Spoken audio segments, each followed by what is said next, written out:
మీ మనసులో మీరు ఊహించుకునే వాటన్నిటికంటేనో అత్యధికంగా దయచేసి శక్తి గల దేవుడు ఉన్నాడు మీకు. మీరు వెళ్ళి అక్కడ పోయి అయ్యా నాకు కూర లేదు, నాకు బొవ్వ లేదు, నాకు ఇల్లు లేదు, నాకు వాకి లేదు, నా బిడ్డకు ఉద్యోగం లేదు, చదువు ఇది అడుగుతారు దేవుడి దగ్గరికి వెళ్ళి. ఎప్పుడైనా మీరు దేవుడి దగ్గరికి వెళ్ళి అయ్యా నువ్వు నా కోసం ఆయన నీ కుమారుణ్ణి, నీ ఒక్కగానొక్క కుమారుణ్ణి, నీ అద్వితీయ కుమారుణ్ణి నువ్వు నాకు ఇచ్చావు, థ్యాంక్ యూ నీకు అని ఎవరైనా ప్రార్థన చేస్తారు? ఆలోచించండి ఒకసారి మీ అందరూ. ఎవరైనా మీలో అయ్యా మా అందరి కోసం సిలువలో నీ కుమారుని చంపేశావు, మా అందరిని రక్షించడం కోసం నువ్వు ఆయనను 3వ రోజు లేపావు, మా అందరి రక్షణ ప్రణాళిక కోసం ఇప్పుడు ఆయన నీ కుడిపార్శ్వన నీ కుడి పక్కన కూర్చోబెట్టుకున్నావు అని ఎవరైనా అడుగుతారా ప్రార్థన? అడిగారు ఎప్పుడైనా? అడగండి, ఇప్పుడు ఆలోచించండి. నేను ఒక చిన్న విషయం చెప్తాను. యోహాను గారు రాసిన మొదటి పత్రిక 3వ అధ్యాయం 4వ అధ్యాయం 10వ వచనం. యోహాను గారు రాసిన మొదటి పత్రిక 4వ అధ్యాయం 10వ వచనం.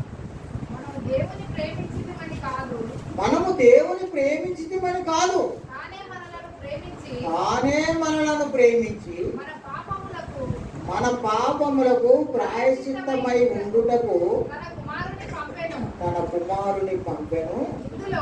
ఇందులో ప్రేమ ఉందయ్యా అన్నాడు. దీంట్లో దేవుడు మన కోసం ఇచ్చాడట. ఏమి ఇచ్చాడైనా దేవుడు మన కోసం? తన ఒక్కగానొక్క కుమారుణ్ణి, అద్వితీయ కుమారుణ్ణి మన కోసం. ఎందుకు? వీడికి వచ్చి విందు భోజన దేవుని పంపించాడా? ఆయన తరఫున వచ్చేసి ఇక్కడ పెళ్లి విందుల్లో పాల్గొనడానికో లేకుంటే ఇక్కడ ఉన్నటువంటి వాళ్ళందరి దగ్గర పల్లకి లేక ఊరేగడానికో పంపించాడా దేవుడు తన కుమారుణ్ణి? ఎందుకు ఇచ్చారు మన కోసం దేవుడు తన కుమారుడు? మనందరి పాపాలను రక్షించడం కోసం, మన పాపాలన్నిటిలోకి మనల్ని విడుదల చేయడం కోసం చనిపోవడానికి పంపించాడు. మన కోసం చంపడానికి ఇచ్చాడు ఆయన తన కుమారుణ్ణి. ఇందులో ఏముందంటే ఇప్పుడు 3వ అధ్యాయం 16వ వచనంలోకి రండి. ఎడికి ఒకసారి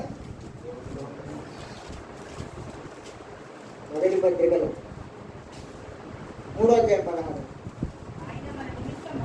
ఆయన మన నిమిత్తము మన ప్రాణము పెట్టెను కనుక దీని వలన ప్రేమ ఎట్టిదో తెలుసు. తండ్రి తన కుమారుని ఈ లోకానికి ఇస్తే ఆ కుమారుడు ఈ లోకానికి వచ్చి ఆయన ఏమిచ్చాడంటే మన కోసం తన ప్రాణాన్ని ఇచ్చేస్తాడు. ఇందులో ప్రేమ. మనం 10 రూపాయలు ఇవ్వడానికి కింద మీద అయిపోతాం. దేవుడు తన కుమారుని ఒక్కగానొక్క కుమారుని ఇచ్చేసాడట మనందరి కోసం. మనము మన సమయాన్ని, 1 గంట సమయాన్ని మనం ఇవ్వలేము దేవుడి కోసం. కానీ ఆయన కుమారుడు మన కోసం ఏమి ఇచ్చారో తెలుసా? తన ప్రాణాన్ని ఇచ్చారు. ఎలా ఇచ్చారో తెలుసా? దీని గురించి ఫిలిప్పీ పత్రికలో రాస్తారు. ఆయన ఎంత విధేయత చూపించాడంటే తండ్రికి మరణము పొందినంతగా, అనగా శిలువ మరణము పొందినంతగా ఆయన విధేయత చూపించాడు. ఎలా అంట? శిలువ మరణము పొందినంతగా అంటే ఏంటో తెలుసు అసలు? మీరు ఎప్పుడైనా ఆలోచించారు? మీరు పరలోకం నుండి ఆయన భూమి మీదకి వచ్చిందే శిలువ మరణం పొందడానికి. ఆయనకు తెలుసు అది వచ్చిందే చనిపోవడానికి అని తెలుసు. ఈ శరీరంలో జీవిస్తున్నటువంటి నేను ఇన్ని శ్రమలు బాధలు పడతానో లేదో కూడా ఆయన ఒక కొద్ది క్షణాల పాటు ఆలోచనలో పడిపోయి తండ్రికి ఏమని ప్రార్థన చేస్తున్నాడో తెలుసా? నీ ఇష్టం అయితే ఈ గిన్నెను నా ముందు నుంచి ఎందుకు అడిగాడో తెలుసా? అలాగా ఈ బలహీనమైనటువంటి శరీరము ఇన్ని శ్రమలను భరించి నిలవగలదా అని డౌట్ వచ్చింది. కానీ వెంటనే అప్పటికప్పుడే ఏమంటున్నాడో తెలుసా? అయ్యా ఇది నా ఇష్టం కాదు, ఈ గిన్నెలోనేది నేను త్రాగడమే నీ ఇష్టం అయితే ఖచ్చితంగా తాగేస్తా అన్నాడు. ఇందుకు వచ్చేసాడు శిలువ మరణం. ఈ శిలువ మరణం ఎలా ఉంటుందో తెలుసా? సినిమాల్లో చూపించినట్టు ఉన్నది.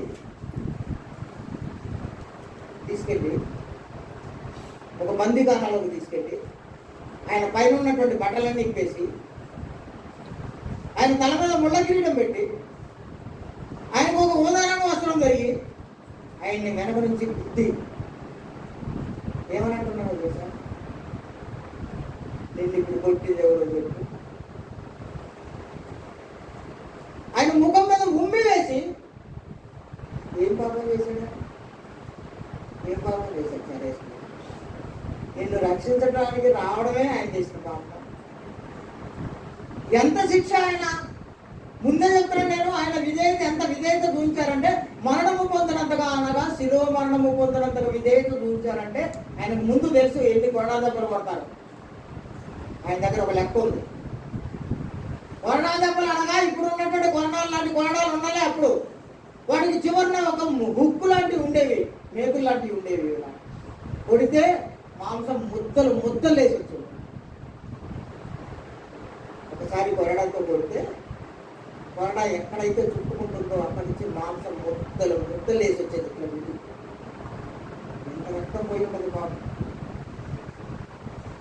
అలా కొట్టడమే కాకుండా తల మీద ముళ్ళ కిరీటం పెట్టి కొడితే లోపల నుంచి రక్తం దారులుగా కాడుతూ ఉన్నప్పుడు తల మీద ఆ ముళ్ళు నాటుకొని ఉన్నప్పుడు ఆఫ్టర్ నీకు ఒక చిన్న ముళ్ళు గుచ్చుకుంటేనే విలవిలలాడిపోయే నీవు తల మీద ఆయన ముళ్ళ కిరీటం పెట్టి కొడితే ఆయన నీ కోసం నా కోసం మన కోసం ఎంత బాధ అనుభవించారో తెలుసా మీకు? అసలు ఆలోచించారా ఎప్పుడైనా? చాలా సిల్లీగా ప్రార్థన అనగానే ఏదో 4 గ్రూపులు సమూహం వాడడం, 4 నిమిషాలు 10 నిమిషాలు దాంట్లో కూర్చోవడం, ఆ పాటలు పాడే లోపల పోలేనా అని ఒకడు, వాక్యం చెప్పే లోపల పోలేనా అని ఒకడు, ఇలా ఎంత సిల్లీగా తీసుకుంటున్నారు. ఆయన నీ కోసం పడినటువంటి శ్రమను ఆలోచించవలసిన సుకుమారంగా పెరిగినటువంటి వాడు, ఎంతో సుందరంగా పెరిగినటువంటి వాడు, ఇన్ని శ్రమలు కష్టం. ఇది సరిపోలేదని ఒక పచ్చి చెట్టుని అప్పటికప్పుడు కొట్టి దాన్ని సిలువలాగా తయారు చేసి ఆయన భుజము మీద పెట్టి ఎక్కడ ఊరేగిస్తున్నారో తెలుసా? అసలు ఎక్కడ? వీధుల్లో అని మనం అనుకుంటాం కానీ కాదు సుమి. వీధుల్లోంచి తీసుకెళ్లి గుట్టలు ఎక్కిస్తున్నారు, పర్వతాలు ఎక్కిస్తున్నారు. ఆ మొయ్యలేక ఆయన పడిపోతుంటే పెట్టుకోండి లేపుతున్నారు, భుజం మీద సిలువను పెడుతున్నారు. మళ్ళీ మొయ్యలేకపోతుంటే మళ్ళీ కొడుతున్నారు, పడిపోతే మళ్ళీ లేపుతున్నారు, మళ్ళీ కొడుతున్నారు, మళ్ళీ లేపుతున్నారు, మళ్ళీ కొడుతున్నారు, మళ్ళీ లేపుతున్నారు, మళ్ళీ కొడుతున్నారు. పాపం ఎంత శ్రమ ఆలోచించండి ఒకసారి. మీరందరూ మీకోసం వేసుకోండి ఎంత శ్రమ పడ్డారు. మీ అందరినీ పరలోకం తీసుకెళ్ళడానికి ఆయనకి ఎంత కష్టం వచ్చిందో ఆలోచించండి మీరందరూ. ఏం ఆలోచించాం మనం? అన్ని అమర్చి పెట్టామా? వెళ్ళి అమ్మగారు లాగా అయ్యగారు లాగా కుర్చీలో కూర్చున్నావా? 4 ముక్కలు విన్నావా? 4 రూపాయలు వేసావా? నా పని అయిపోయిందని వచ్చి లేచి వచ్చేస్తున్నావు. కానీ నీకోసం ఆయన పడ్డటువంటి త్యాగం ఏంటో ఆనందాలు. నీకోసం ఆయన తన ప్రాణాన్ని ఇచ్చాడనే సంగతి నువ్వు తెలుసుకోవాలి. తన కుమారుడు ఇన్ని శ్రమలు పడతాడని తండ్రికి తెలిసి ఆయన పైనుండి చూసినప్పుడు, తండ్రి తన కుమారుడు పడుతున్నటువంటి బాధలు చూసినప్పుడు ఆయన ఆవేదన ఎంత ఉందో ఒకసారి నువ్వు ఆలోచించాలి. తండ్రి ఆవేదన ఎంత ఉందో ఆలోచించాలి. ఆ తండ్రి తన కుమారుడిని నీ కోసమే ఇచ్చాడు, నీ పిల్లల కోసమే ఇచ్చాడు, మీ పిల్లల కోసమే ఇచ్చాడు, మీ అందరూ పరలోకం రావాలనే ఇచ్చారు. ఆయన అంత రక్తాన్ని ఎందుకు చిందించారంటే ఆ రక్తంలో నువ్వు కడగబడాలని. ఆ రక్తంలో కడగబడినటువంటి నీవు సంఘంలో చేర్చబడాలని, ఆ సంఘం ద్వారా నువ్వు పరలోకం రావాలని దేవుడు ఆలోచన చేసి ఇలా చేశాడు. తండ్రి తన కుమారుని ఇస్తే కుమారుడు వచ్చి నీ కోసం తన ప్రాణాన్ని ఇచ్చినప్పుడు నువ్వేమి ఇయ్యలేవు. ఆయన కోసం ఏమి ఇయ్యలేవు. మనం 10 రూపాయలు అంటే మంచి చొక్కా కొనుక్కొని ఏది వేసుకుంటాం. 10 రూపాయలు పక్కవాడు ఎవడైనా ఒకడు అనారోగ్యంతో ఉండి వాడు చొక్కాలు ఎవడో రోడ్ల మీద తిరుగుతుంటే, చలికాలంలో వాడు గడగడలు ఆడుతుంటే వాడి కోసం 1 రూపాయి కూడా ఖర్చు పెట్టాం మనం. 10 రూపాయలు ఉంటే 10 మనమే, 100 ఉంటే 100 మనమే. ఎప్పుడైనా ఆలోచించారా? వాడికి పెడితే నాకు పెట్టినట్టు ఆయన వేసుకోని చెప్పిన మాట ఎప్పుడైనా గుర్తొచ్చిందా మీకు? నేను దిగంబరిని అయి ఉంటే మీరు నాకు బట్టలు ఇచ్చారంటే నువ్వెప్పుడు వచ్చావు, నీకు బట్టలు ఎప్పుడు ఇచ్చావంటే లేని వాడికి ఇచ్చావు బట్ట నాకు ఇచ్చినట్టే అన్నారు. అంటే మనం లేని వాడికి ఇస్తే యేసుప్రభుకి ఇచ్చినట్టే అనే సంగతి తెలుసా మీకు? అసలు ఎంతసేపు మనము మనము మనము మనము మనదే మనము, పక్క వాటిని గురించినటువంటి ఆలోచనే లేదా మనం? ఇదే నా క్రైస్తవ్యం అంటే. రండి, నేను మీకు అందరితో కలిసి నేను సంతోషించి ఆనందిస్తున్నాను. రండి, మార్పు పొందుదాం, ఆలోచనలు మార్చుకుందాం, ఇవ్వడానికి ప్రయత్నం చేద్దాం. నువ్వు ఇవ్వడం అనగా నేను మళ్ళీ చెప్తున్నాను, నేను మీకు మీ ధనం ఒక్కటే అడగట్లేదు. ఆయన నీ గుండెలో స్థానం కూడా అడుగుతున్నాను, నీ ప్రేమను అడుగుతున్నాను. పక్కవాడి ఎడల ప్రేమను నువ్వు కావాలని నువ్వు ప్రదర్శించాలని కోరుకుంటున్నారు ఆయన. వాడు ఇది చేస్తే నాకు చేసినట్టే అని చెప్తున్నారు ఆయన. రండి, పక్కవాడిని ప్రేమిద్దాం. మొన్న వరదలు వచ్చినప్పుడు మేమందరం కలిసి ఒక టీం వండర్ఫుల్ వర్క్ చేసాం. మేము 200 కుటుంబాలకు మేము 3 సార్లు చేసాం. ఫోటోలు పెడుతుంటాను, నేను అదే పెడుతుంటాను ఎప్పుడు ఫోటోలు. 200 కుటుంబాలను మేము వెళ్ళి ఆదరించి భోజనం పెట్టాం మొదటిసారి. రెండోసారి వాళ్ళకు ఒక వారం 10 రోజులు తినడానికి అవసరమైనటువంటి సరుకులు ఇచ్చాం. మూడోసారి వెళ్ళి చలికి వాళ్ళు కాచుకోవడం కోసం దుప్పట్లు ఇచ్చాం వెళ్ళి. ఇప్పుడు ఇచ్చిన ప్రతిసారి మేము ఎలా ఇచ్చామో తెలుసా మీకు? పోయి బండి వేసుకొని పోయి ఒకసారి పెట్టి ఉరికొచ్చి ఎగబడ్డ వాళ్ళందరికీ ఇవ్వడం కాదు.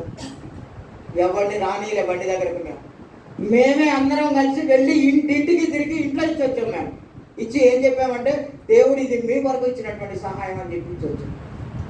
ఇప్పుడు ఆ సహాయం అందుకున్నవాడు దేవునిని ఎంత మహిమపరచుంటాడు? దేవునిని వాడు మహిమపరచడం ద్వారా దేవుడు మాకేం చేస్తాడని అనుకుంటున్నాం మేము. మాకు పరలోకం వచ్చేసుకుంటున్నాము. రండి, ఇవ్వడానికి ప్రయత్నం చేయండి మీరందరూ. ఎప్పుడు దేవుడి దగ్గరికి వెళ్ళి అయ్యా నాకు అది కావాలి ఇది కావాలని అడుక్కోవడం కాదు. నువ్వు అడగాల్సిన అవసరమే లేదు నీకు. ఆకాశ పక్షులను చూడండి, శ్రీసార్ చెప్పినట్టు గడ్డి పువ్వులను చూడండి అన్నారు. ఒక రోజు నుండి వెళ్ళిపోయి ఆ గడ్డి పువ్వుకే ఎంత వైభోగాన్ని దేవుడు ఇస్తే నీకెంత ఇవ్వాలి? నీకు ఎంత ఇస్తాను?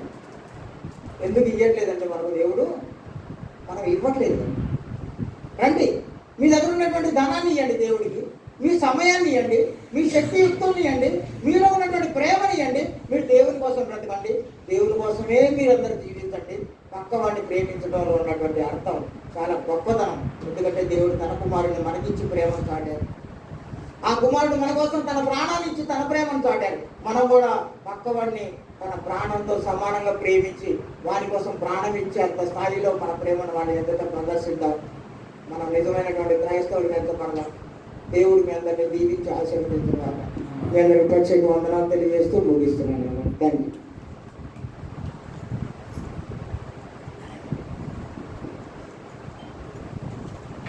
ఇప్పటి వరకు చక్కటి వర్తమానాన్ని అందించినటువంటి రచించారు పరిశ్రమ డైరెక్టర్ నావ గారికి ప్రత్యేకంగా వందనాలు తెలియజేస్తూ తదుపరి కార్యక్రమాన్ని మన మధ్యలో ఉన్నటువంటి స్థానిక సువార్థికులు డేవిడ్ రాజు గారిని నడిపించవలసిందిగా వారికి సమయం ఇస్తూ ఉన్నాం.